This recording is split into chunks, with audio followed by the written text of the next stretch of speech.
Hola, bienvenidos a este espacio. Es un honor darles la bienvenida en el marco del programa de retribución social del doctorado en investigación multidisciplinaria en salud del Centro Universitario de Tonalá. Mi nombre es Axel Zúñiga Íñiguez, soy médico cirujano y partero y estudiante de este programa académico aquí en la Universidad de Guadalajara. En esta oportunidad vamos a abordar lo pertinente al conocimiento relacionado respecto a la prevención de infecciones del torrente sanguíneo asociadas al catéter venoso central, esperando que les permita identificar estos potenciales desafíos y estrategias multimodales de prevención.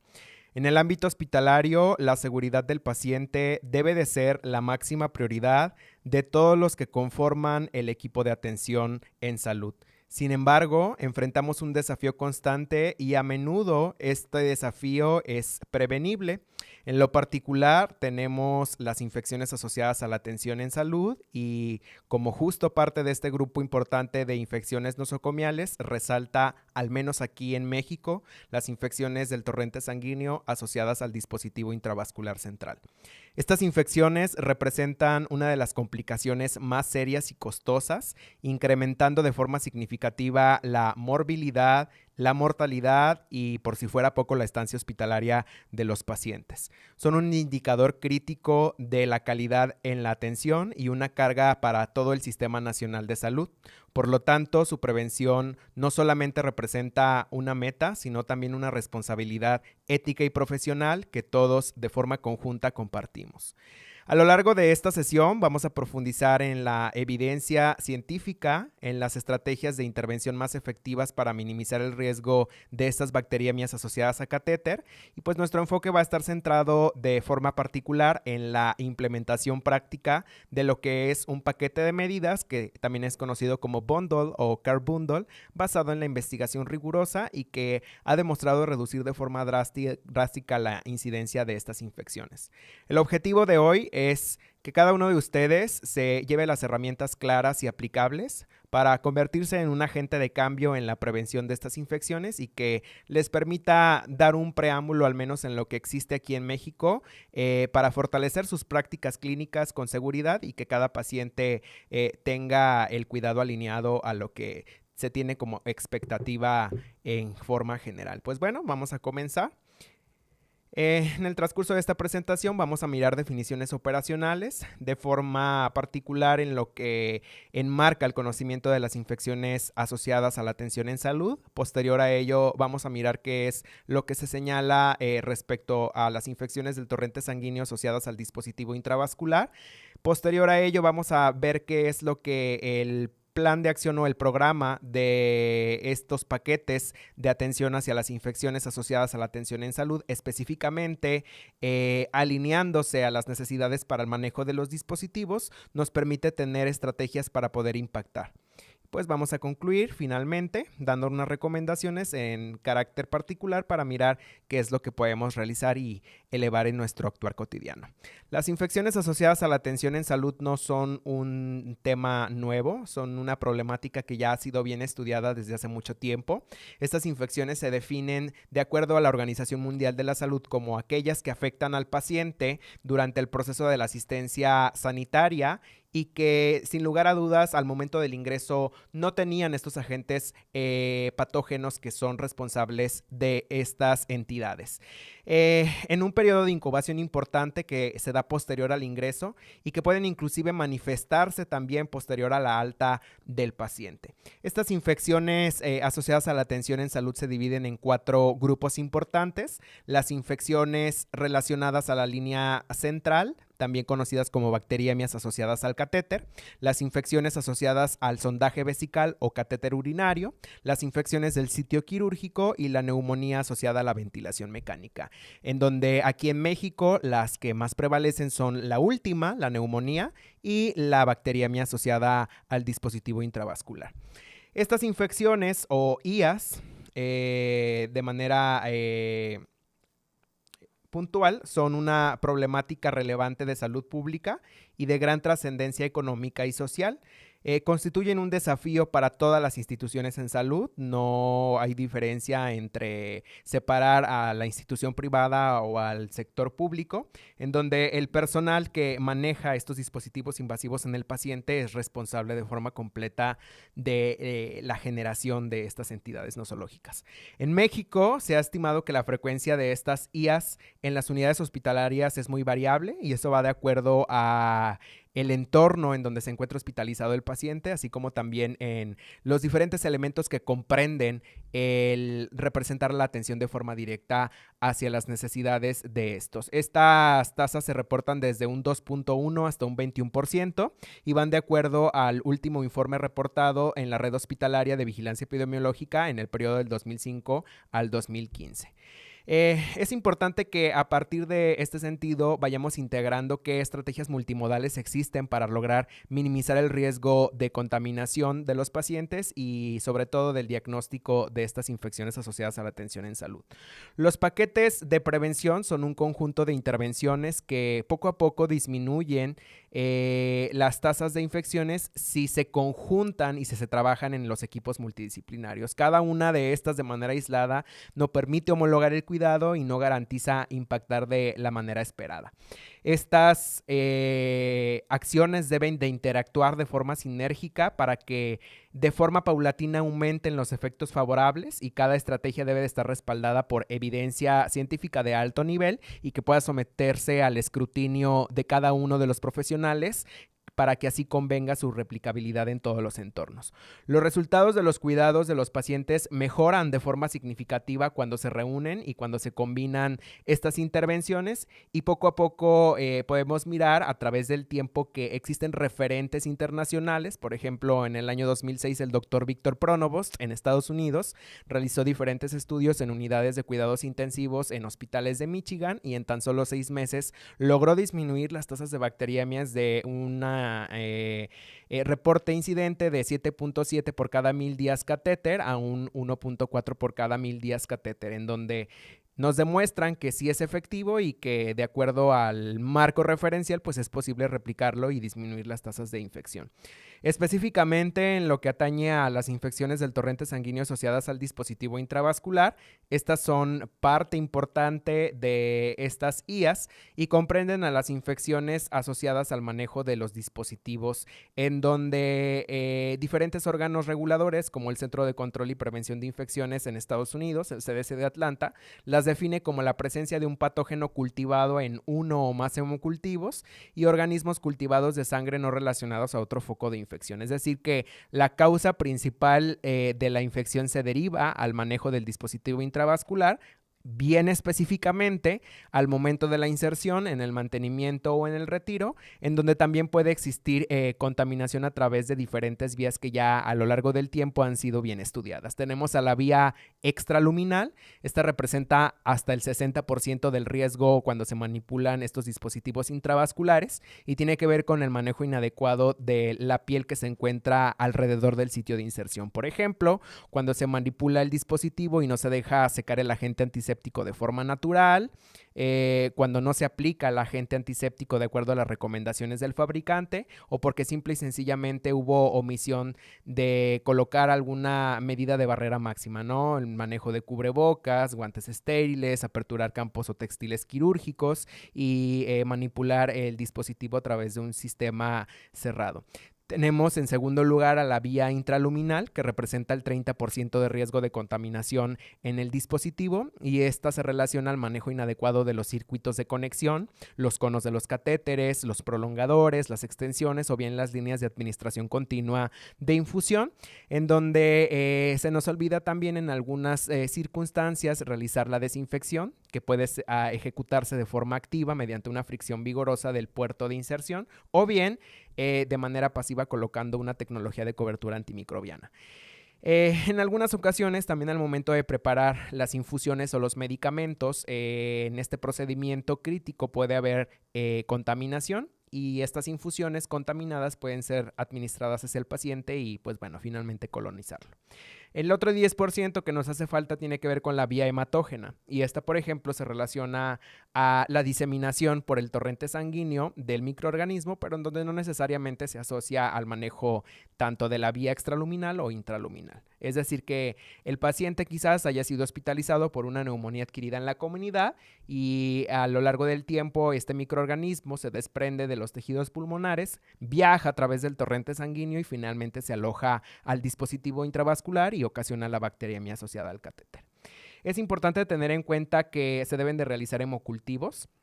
Debe de haber presencia de al menos uno de los siguientes signos. Además del hemocultivo positivo, debe de haber fiebre mayor a 38 grados centígrados. El paciente debe de tener escalofríos, signos de bajo gasto como hipotensión o también signos y síntomas relacionados a la colonización, específicamente cuando existe un foco exacerbante de manera positiva quizás en los pulmones, en el hueso, en el sistema nervioso central, entre otros. El contaminante común debe de estar presente cultivado en 2 o más muestras de sangre, es decir que el hemocultivo no solamente debe de tomarse a través de la línea central cuando el paciente mantenga el dispositivo, sino también a través de la vía periférica e incluso el cultivo debe de ser positivo en el sitio de inserción, en la piel que circunda la colocación del dispositivo. Y también al momento de retirar el catéter, sobre todo cuando tenemos sospecha o tipificación de entrada de microorganismos multidrogo resistentes o hongos, hay que tomar el cultivo de la punta del catéter.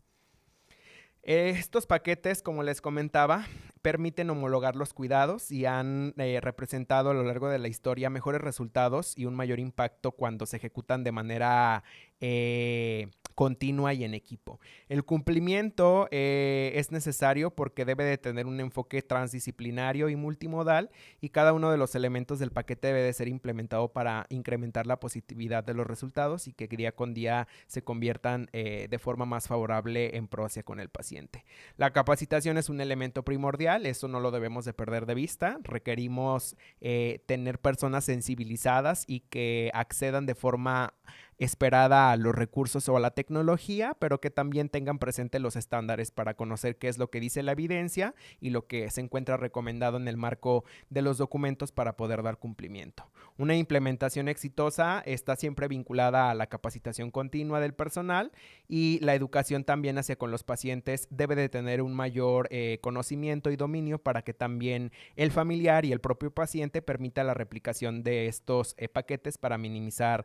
cualquier puerta de entrada. Con respecto a ello, de forma específica para minimizar el riesgo de la contaminación asociada al manejo de los dispositivos intravasculares, representa una iniciativa de alta prioridad aquí en México por las tasas tan elevadas reportadas y de forma específica existen 6 intervenciones básicas y de muy bajo costo que son basadas en la evidencia y que permiten prevenir estas infecciones. Número 1, tenemos a la higiene de manos, el lavado de manos. Al menos a lo que atañe aquí en el territorio nacional, tenemos el programa o el plan de acción multimodal en donde se nos recomienda la aplicación de soluciones jabonosas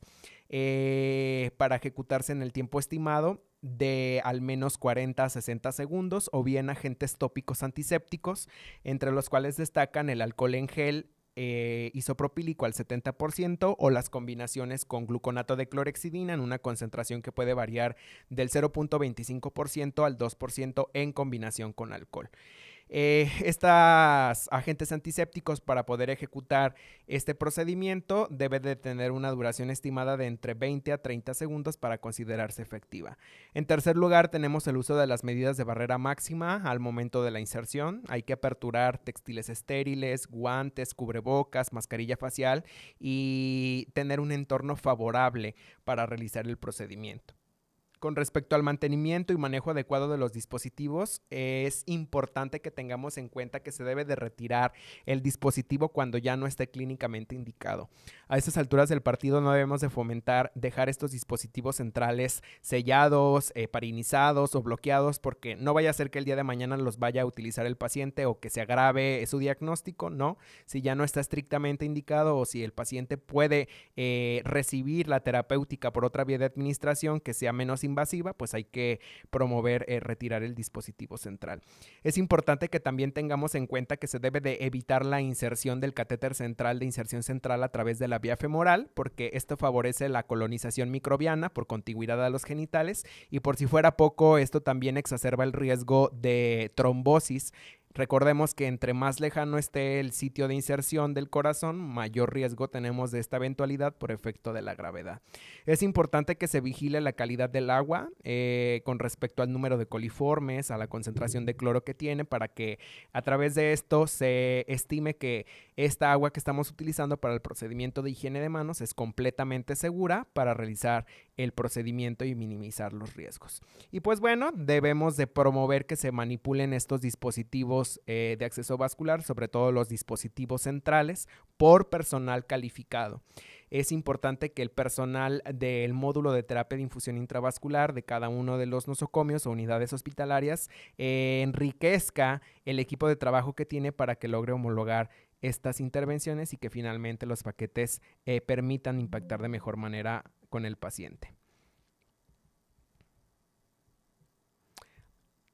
Estas acciones también van incluidas las políticas de vigilancia y prevención de forma general, que son precauciones basadas en la transmisión de cualquier otro microorganismo, el programa del manejo correcto de los residuos peligrosos biológico-infecciosos, así como también programas de bioseguridad para todos los trabajadores en el hospital, como medidas de protección personal en general, y el programa del uso racional de los agentes antisépticos y antimicrobianos. En esta oportunidad también vamos a mirar que el programa de higiene de manos es un elemento central de cualquier paquete de prevención de IAS, no solamente del manejo del dispositivo central, sino también en cualquier otro que lo puedan consultar, y se debe de mantener actualizado para favorecer la infraestructura, los insumos de calidad adecuada, la capacitación y la difusión y una retroalimentación adecuada. Recuerden los 5 momentos: antes de tocar al paciente, después de tocar al paciente, después de tener contacto con el entorno del paciente, después de realizar una tarea aséptica y pues bueno, después de tener un alto riesgo de contaminación o contacto por fluidos infecciosos. Las políticas sobre el uso de antisépticos nos recomiendan que justo debemos de alinearnos a utilizar solamente 3 soluciones antisépticas para preparar el sitio de inserción, tanto en esta eventualidad, en el mantenimiento y en el retiro del dispositivo. Solamente podemos utilizar con seguridad alcohol isopropílico al 70%, iodopovidona en una concentración que puede variar del 0.5 al 10% y finalmente gluconato de clorhexidina, preferentemente en combinación con alcohol, en una concentración que puede variar del 0.5 al 2%. Mucho ojo. Estos agentes antisépticos son recomendados única y exclusivamente para pacientes adultos, para pacientes pediátricos y sobre todo aquellos neonatos prematuros, pues hay que consultar las recomendaciones de los fabricantes o bien alinearse a las indicaciones terapéuticas del médico a cargo. ¿Por qué? Porque la iodopovidona puede ocasionar alteración en la función tiroidea y la clorhexidina también se ha asociado a la presencia de tejidos desvitalizados en estos pacientes tan vulnerables. Con respecto a las políticas para el uso de desinfectantes y el proceso de esterilización del material y equipo, es importante dar este cumplimiento de forma cabal para que se fomente la actualización sobre los procedimientos técnicos en el manejo de los agentes de desinfección y esterilizar el material que tenga que ver con la manipulación en el procedimiento de inserción, de mantenimiento y de retiro de estos dispositivos intravasculares. Como acciones específicas, pues bueno, importante mirar que estos dispositivos centrales son dispositivos invasivos y que permiten el acceso directo al torrente sanguíneo en comparación con cualquier otro dispositivo. Este dispositivo está en contiguo contacto con el corazón y es uno de los dispositivos en donde más frecuentemente se utiliza la administración para medicamentos de alto riesgo, como los inotrópicos, medicamentos hiperosmolares, medicamentos oncológicos, la nutrición parenteral, permiten también la monitorización hemodinámica, la terapia de sustitución renal o hemodiálisis y tienen pues bueno, sus aplicativos para fines profilácticos, diagnósticos o terapéuticos. ¿Qué indicación tenemos para la instalación del dispositivo de acceso vascular central? Pues bueno, cuando prácticamente las venas periféricas son inaccesibles para gestionar los medicamentos vasoactivos poderosos, sobre todo tomando en cuenta el potencial de irritación o el potencial de agente vesicante que se esté administrando, para poder dar administración a las soluciones hipertónicas, aquellas soluciones que sobrepasen, por ejemplo, la glucosa arriba del 10% o en miliosmoles hablando de forma específica, cuando sobrepasen los 400 o 600 miliosmoles por litro. La gestión de medicamentos cuando sean incompatibles por medio de una vía con múltiples lúmenes, que exista un inminente riesgo de cristalización o que no tengan estabilidad cuando tengan contacto unos con otros, si es necesario hacer hemodiálisis o hemofiltración, así como también cuando se requiere de una vía central emergente para la administración de componentes sanguíneos y que pues esto permita aumentar la sobrevida del paciente. Para la inserción del dispositivo de acceso vascular central, dentro de los elementos para minimizar el riesgo de las infecciones tenemos la higiene de manos en todo el personal que va a manipular cualquier parte del circuito, el utilizar la técnica de medida de barrera máxima, como les comentaba, el utilizar los antisépticos correctos que se encuentren probados y aprobados por la evidencia y la selección adecuada del sitio de inserción, preferentemente evitando la vía femoral como primera elección y pues bueno, utilizando técnicas de punta como el ultrasonido o de visualización directa para poder colocar el dispositivo con total seguridad. Con respecto al mantenimiento, tenemos a la revisión cotidiana para verificar el estado del dispositivo intravascular, el retiro de las líneas innecesarias, sobre todo cuando ya existe mejoría clínica, cuando el paciente deambula, cuando el paciente puede ingerir los alimentos por la vía enteral o cuando puede recibir la terapéutica por alguna otra vía de administración. La higiene de manos y la desinfección de los puertos de inyección, a pesar de que tengamos circuitos cerrados, es importante no olvidarlo y pues bueno, apegarnos a la técnica, realizar el cambio del sistema de infusión según el protocolo de cada institución. Hoy por hoy incluso la evidencia señala que el cambio contiguo de los dispositivos, tanto primarios o secundarios, de los sets de infusión puede ser incluso hasta 7 días, promoviendo la manipulación innecesaria de los circuitos, las conexiones y las desconexiones y pues bueno, favoreciendo evitar la contaminación intraluminal. Hay que realizar la asepsia del sitio de inserción a menos cada 7 días con técnica estéril y pues bueno, colocar coberturas antimicrobianas que nos permitan extender el tiempo para realizar un mantenimiento un poco más separado. Con respecto a ello, pues tenemos el mantenimiento con clorhexidina con apósito semipermeable. Esta tecnología nos permite tener una cobertura de amplio espectro y nos permite realizar el mantenimiento del sitio de inserción de acuerdo al estado de este apósito de cobertura. Hay que evaluar de forma diaria el sitio de inserción, comprobando los puntos de fijación o el estado del sitio, de acuerdo al tipo de dispositivo de aseguramiento o estabilización que tenga el catéter. Y hay que mirar también si se puede espaciar el mantenimiento del dispositivo si se cuenta con estos dos elementos, al menos cada 7 días, como lo comentaba. Y pues bueno, de lo contrario, realizar el mantenimiento cuando sea estrictamente necesario, cuando exista visibilidad de sangrado, cuando exista desprendimiento. No vamos a parchar, no vamos a colocar cinta remendando los bordes de los apósitos. Cuando haya alguna clase de desprendimiento hay que proceder al mantenimiento y colocar una cobertura nueva, preferentemente antimicrobiana, y hay que registrar todos estos elementos integrando los cuidados en los documentos técnicos contenidos en el expediente clínico. Si son enfermeros, hay que colocarlo en la hoja de enfermería. Si tienen una hoja para la vigilancia estrecha de los dispositivos intravasculares, hay que ejecutarlo ahí. Y pues bueno, si son personal médico, también hay que promover en las notas de evolución los registros clínicos del manejo adecuado de estos dispositivos intravasculares.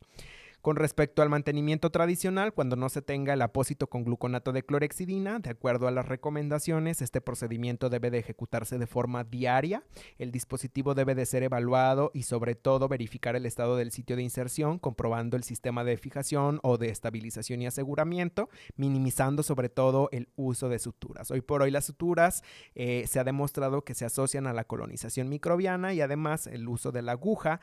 favorece también el alto riesgo de pinchazos en el procedimiento. Hay que dar el mantenimiento utilizando gasa estéril más los agentes antisépticos que previamente ya les he comentado. Mucho ojo, no combinarlos, hay que utilizarlos en tiempos diferentes y dar que justo el tiempo de secado óptimo de cada uno de estos. Y pues bueno, finalizar con el registro clínico en el documento pertinente, alineado al expediente clínico. En el retiro es importante, apenas si cese la indicación para su uso, promover a que se retire el dispositivo. No hay que dejarlo por si el día de mañana lo necesita, porque no vaya a ser que al momento de la deambulación lo requiera, y que justo esto promueva la colonización bacteriana. Y pues bueno, hay que retirarlo al menos 1 centímetro por minuto. Esto les va a permitir disminuir el riesgo de vasoespasmo o reflejos vagales y además de todo evitar hemorragias. Posterior al retiro del dispositivo intravascular, hay que generar una presión en el sitio para minimizar el riesgo de las hemorragias y colocar una cobertura antimicrobiana o bien un apósito de gasa simple para minimizar el riesgo de colonización en el sitio de inserción. Es importante que tengamos en cuenta todas estas recomendaciones porque si no las ejecutamos y no se escriben o se registran de forma alineada a lo que se espera o lo que se tiene como expectativa en el protocolo institucional, pues no vamos a ahondar en situaciones que puedan ser replicables. Recuerden que necesitamos 3 elementos para poder dar el mantenimiento necesario. Necesitamos de personas o profesionales que sean sensibles a la información. Es importante que la sensibilidad sea replicable y que todos nos hagamos pues la idea de que si no ejecutamos el cuidado de manera correcta podemos perjudicar al paciente. Número 2, necesitamos a la tecnología, porque si no tenemos a los dispositivos, si no tenemos a los elementos necesarios para atender a nuestro paciente, pues no vamos a impactar en lo esperado, ¿no? Lo que no es válido es tener la tecnología y no utilizarla de manera correcta. Es importante estar en contacto directo con los fabricantes de los insumos médicos para mirar de qué manera se utilizan de forma correcta y que, pues bueno, finalmente, el punto número 3, dar la alineación a los estándares. Los estándares son múltiples. Específicamente hablando para el manejo de los dispositivos intravasculares, al menos aquí en México tenemos a la norma oficial mexicana 022 que instituye las condiciones para la práctica de la terapia de infusión intravascular en México, que bueno, pues es quinceañera, se publicó en el año 2012, pero pues bueno, enmarca el objetivo, el perfil clínico que debe de tener el personal que maneja los dispositivos intravasculares y no la debemos de perder de vista.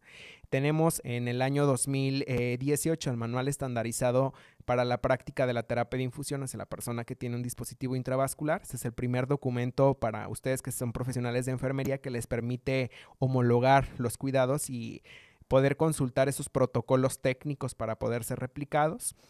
Finalmente tenemos en el año 2020 las recomendaciones para mejores prácticas en el manejo de los catéteres venosos periféricos cortos, que también es conocido como Consenso Latinoamericano de Expertos en Terapia de Infusión. Este consenso les permite a ustedes mirar qué hay de nuevo con respecto al manejo de estos dispositivos, en el entendido de que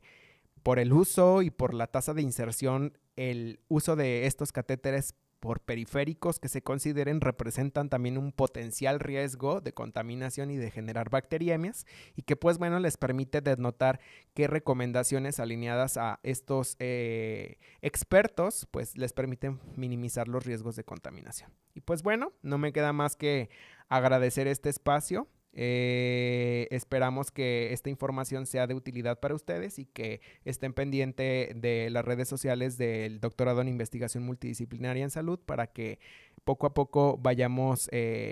compartiendo esta información de valor y que les permita tener las herramientas para ser agentes de cambio. Muchísimas gracias por su atención. Nos vemos.